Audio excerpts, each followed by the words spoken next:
Hello everyone, আসসালামু আলাইকুম। আজকের ভিডিওটা যারা নেক্সট ডে ইন্ডিয়ার জয়পুরে যাওয়ার প্ল্যান করছেন তাদের জন্য, তো হোপফুলি আপনাদের জন্য ভিডিওটা হেল্পফুল হবে।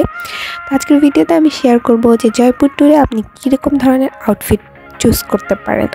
তো যেহেতু জয়পুর খুবই কালারফুল ভাইব্রেন্ট একটা সিটি, আর জয়পুরকে বলাই হয় পিঙ্ক সিটি, আর ওরা যেহেতু আর্কিটেক্টের দিক থেকে অনেক বেশি রিচ, তো আমার কাছে মনে হয় জয়পুর ট্যুরে আপনি চুজ করতে পারেন দেশীয় পোশাক, দেশি ড্রেস। আমার ক্ষেত্রে কালার কম্বিনেশনটা যেরকম হওয়া উচিত, আপনি white, blue, hot pink, colourful ড্রেসগুলা ওদের আর্কিটেক্টের সাথে খুব ভালো যায়। ওদের যে বিল্ডিং, যে প্রাসাদগুলো আছে ওগুলোর সাথে খুবই ভালো কমপ্লিমেন্ট করে। আর আপনারা সালোয়ার কামিজ, স্কার্ট, আনারকলি এইসব টাইপের ড্রেস পরতে পারেন।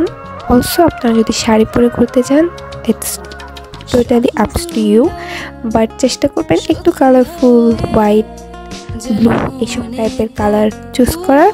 এইসব কালার খুবই ভালো লাগে জয়পুরের যেসব বিল্ডিংগুলো আছে ওই সব জায়গায়। তো আমি ফার্স্টের দিন একটা সালোয়ার কামিজ পরেছিলাম যেটা হোয়াইট কালারের ছিল, ওটা একটা চিকেন কারি সালোয়ার কামিজ ছিল। দেন আমি একটা স্কার্ট পরেছিলাম, আর এই স্কার্টটা আমি জয়পুর থেকেই পারচেস করেছিলাম। আপনারা কিন্তু জয়পুর থেকে এরকম কালারফুল ড্রেসগুলো পারচেস করে জয়পুর ট্যুরে পরতে পারেন। তো আপনারা আমার ভিডিওটা কেমন লাগলো অবশ্যই জানাবেন, and save this video for your next tour in Jaipur, and thanks me letter.